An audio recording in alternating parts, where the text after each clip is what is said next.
The Corsair bounces, once, twice. The third impact snaps the tail wheel clean off. Metal screams across coral gravel. The engine coughs black smoke as the fuselage slews sideways, one wing dipping toward the ground. In the tower, 3 officers watch in silence. One reaches for the crash bell. Then the plane steadies, rolls to a stop. The propeller windmills to stillness. The pilot climbs out, checks his landing gear, and walks toward the ready tent without looking back. He is 21 years old. He has been on Guadalcanal for 9 days, and he has just accidentally solved a problem that has killed 14 men in 3 months. The Solomon Islands, January 1943. The air smells like gasoline, wet canvas, and rotting vegetation. Henderson Field is not really a field.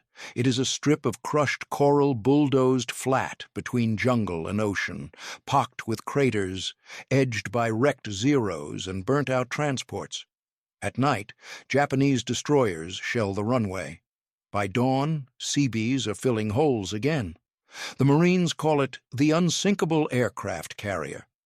The pilots call it something else. The Vought F-4U Corsair arrives here in December. It is the fastest fighter in the Pacific. It climbs like a rocket. It hits harder than anything the Japanese have ever seen, but it kills its own pilots, not in combat. On landing, the nose is too long. The cockpit sits too far back.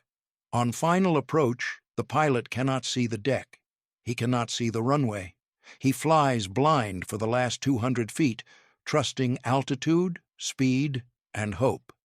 If he comes in too steep, the landing gear collapses. Too shallow, and he overshoots into the jungle or the sea. Too much throttle, and the torque rolls him inverted. In the first 6 weeks, Henderson loses 9 Corsairs to landing accidents. 4 pilots die, 3 are burned, 2 are invalided stateside with shattered legs. The squadrons begin calling it the Ensign Eliminator. Some call it the Widowmaker. The Navy pulls it from carrier duty altogether. It is too dangerous for a pitching deck. Even here, on dry land, it is killing men faster than the Japanese. The engineering officers try everything. They raise the tail wheel. They add a spoiler to kill lift. They change the approach speed, the glide angle, the throttle setting. Nothing works. The problem is not mechanical. It is geometry. You cannot see what you cannot see. And if you cannot see the ground, you cannot land safely. So they tell the new pilots to feel it, to sense the altitude through vibration and engine tone, to trust experience they do not yet have, and they keep writing letters home. The squadrons rotate in and out. Veterans go back to Pearl or Sydney for rest. Replacements arrive in batches of 8 or 10, fresh from Pensacola or San Diego, pale under their tans, trying not to stare at the burn scars on the older men. They check in with the operations officer. They are assigned a tent, a cot, a mosquito net. They are told where to fill their canteens and where not to walk after dark. Then they are taken to the flight line and shown the Corsair. Most of them have never flown one, some have never seen one. The briefing is short, the manual is incomplete. The first landing is the test. If this history matters to you, tap like and subscribe. His name is Robert Goodwin. He is from Salina, Kansas. His father is a crop duster. His mother teaches school. He grows up in open sky and flat fields, watching his father bank and dive over wheat and sorghum, trailing white clouds of pesticide. He learns to fly at 16 in a Piper Cub held together with baling wire and optimism. By 18, he can land on a dirt road in a crosswind. By 19, he is in Pensacola, learning to fly fighters. He is not the fastest pilot in his class, not the most aggressive, but he is smooth. His instructors note it on every evaluation. Smooth on the stick, smooth on the throttle. He does not fight the airplane. He listens to it. When others tense up on final approach, he stays loose, letting the plane settle at its own rate, feeling the stall through his fingertips. It is a skill learned young, flying his father's Cub in gusty Kansas wind. You do not force a landing. You let it happen. He graduates in November 1942. He is commissioned an ensign.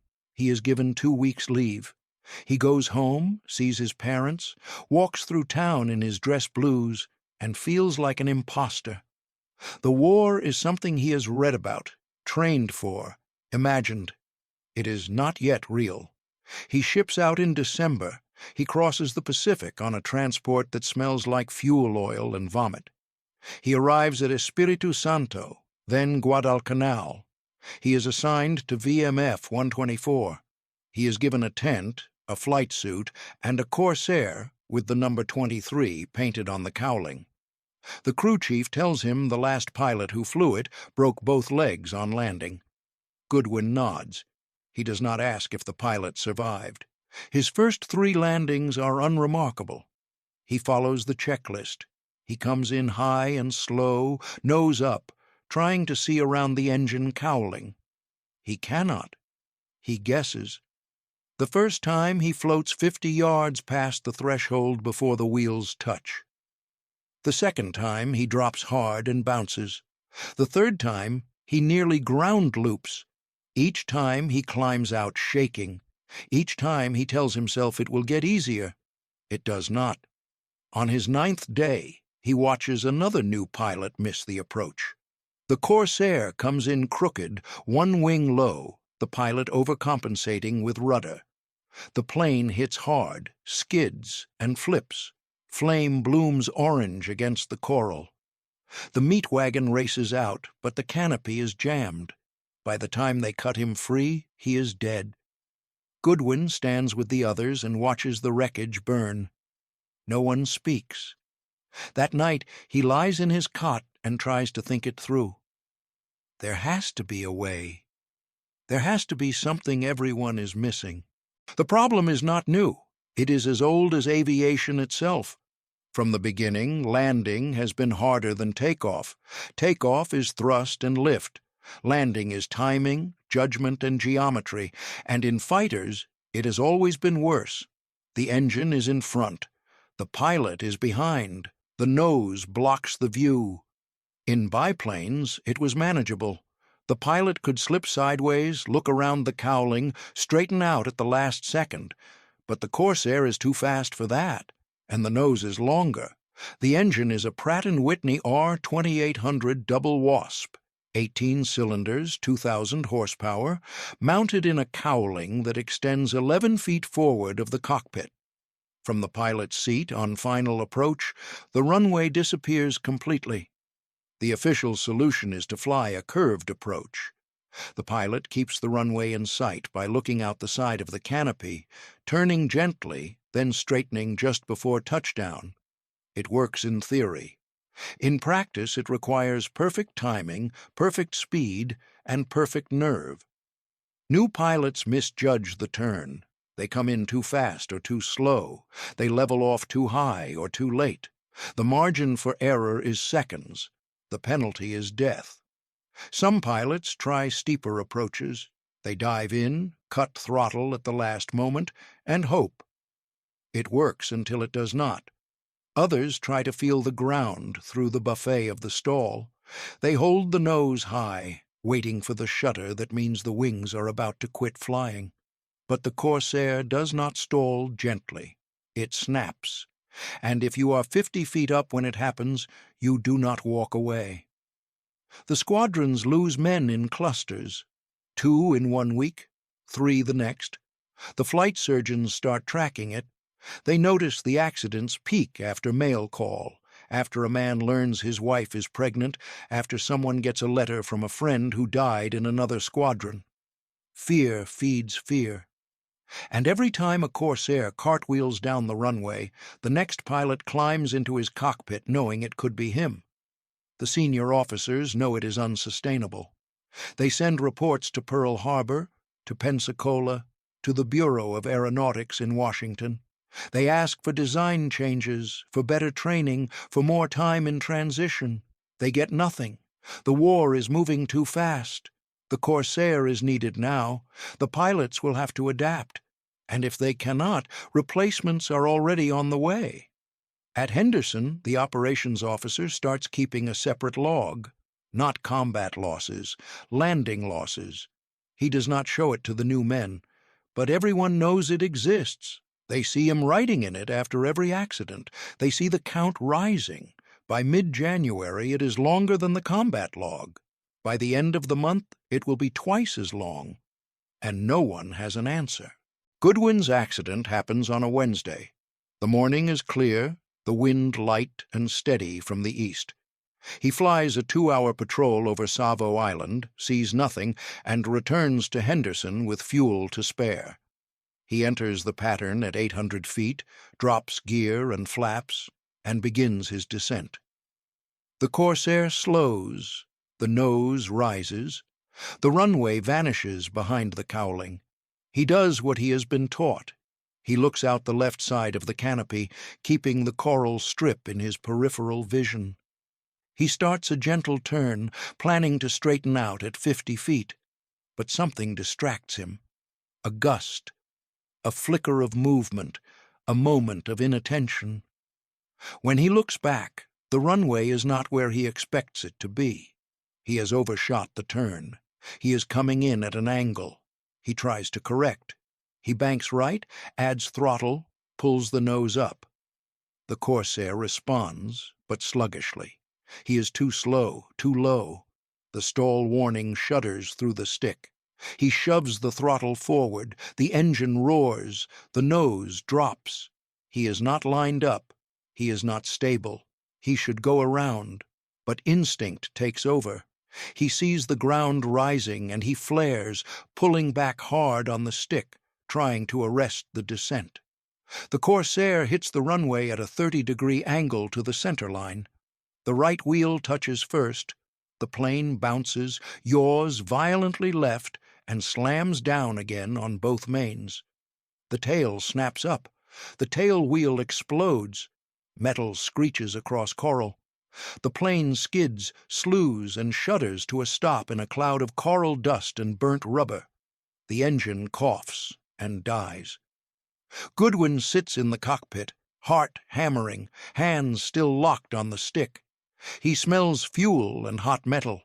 He pops the canopy, climbs out, and drops to the ground. His legs are shaking. He inspects the tail. The wheel is gone. The strut is bent. The rudder is scraped, but intact.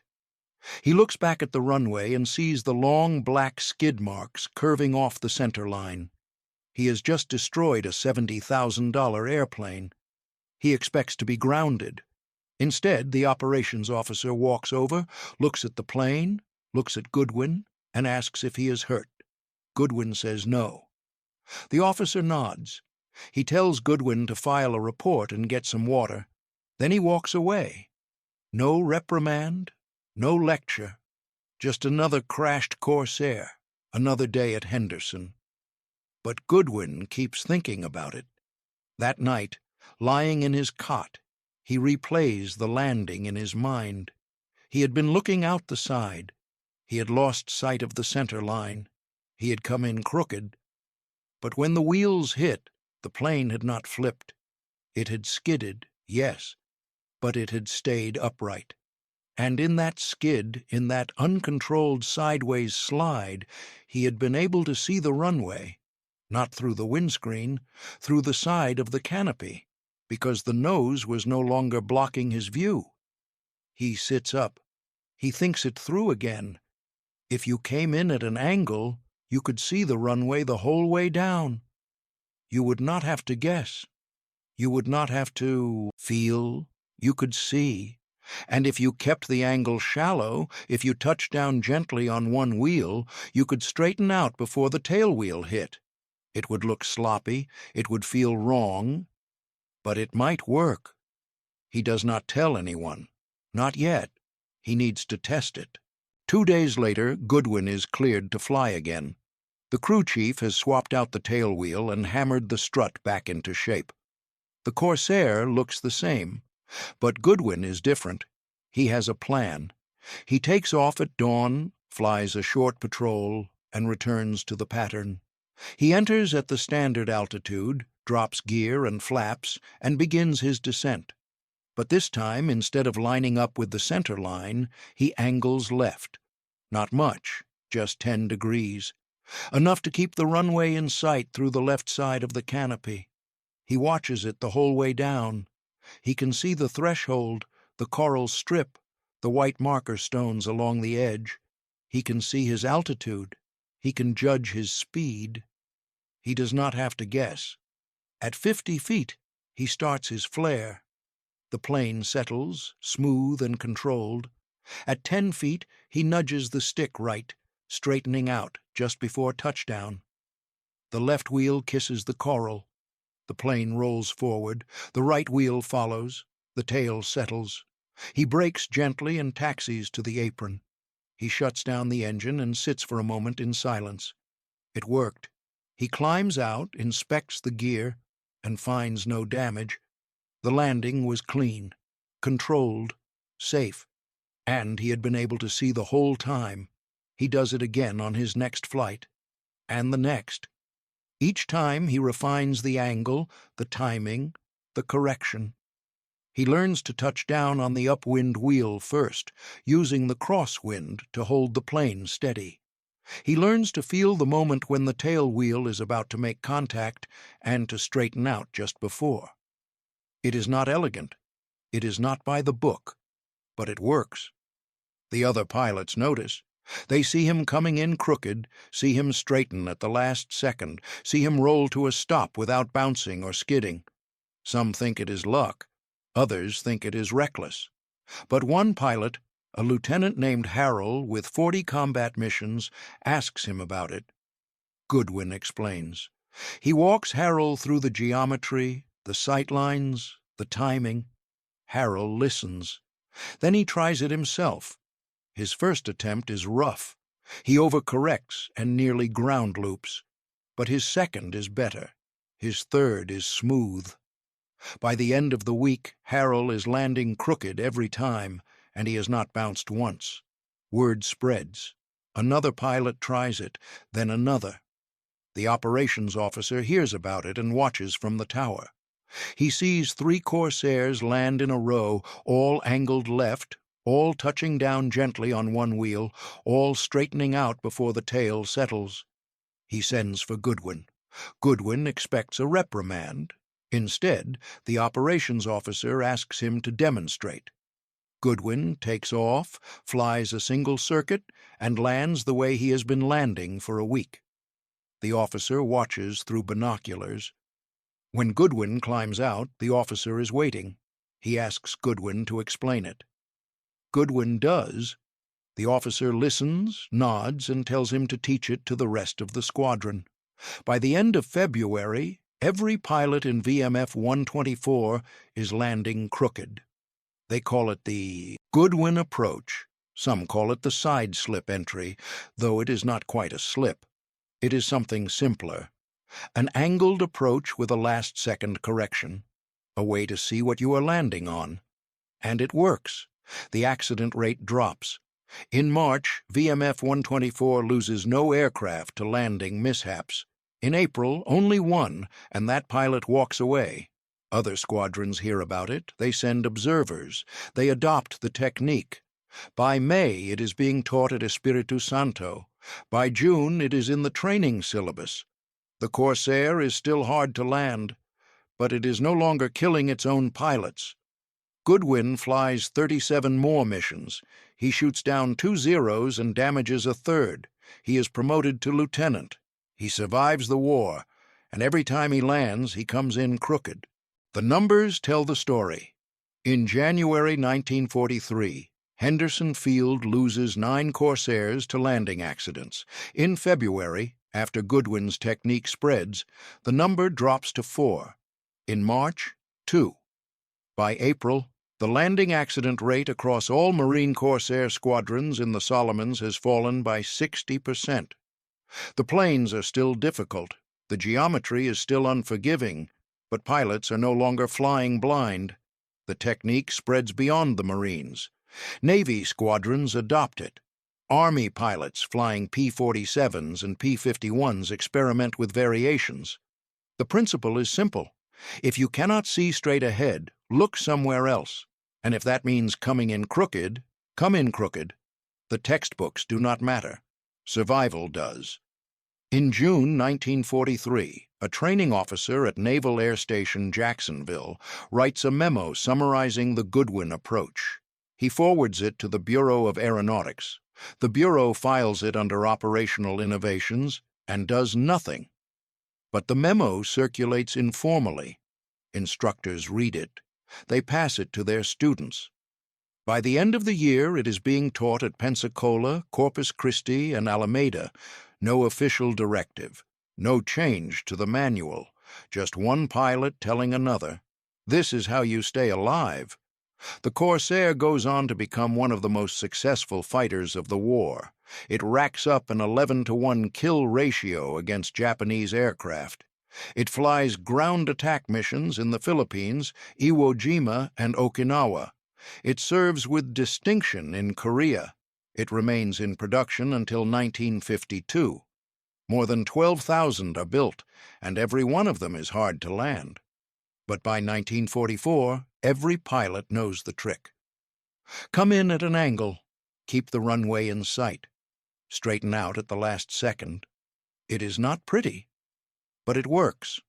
After the war, engineers redesign the cockpit. They raise the seat. They shorten the nose, they improve the forward visibility. The F-8F Bearcat, the Corsair's successor, has a bubble canopy and a clear view ahead. The problem is solved through design. But for 3 years, in the middle of the war, the solution was not engineering. It was improvisation. One pilot, one accident, one new way of looking at an old problem. The technique is never officially named. The Navy does not issue a commendation. There is no medal, no mention in dispatches. But in squadron ready rooms across the Pacific, the story circulates. The kid from Kansas who crashed his plane and figured out how to land. The ensign who saved more lives on the ground than he ever did in the air. Robert Goodwin leaves the Marines in 1945. He goes home to Kansas. He works for his father's crop dusting business for 2 years, then buys his own plane and starts his own operation.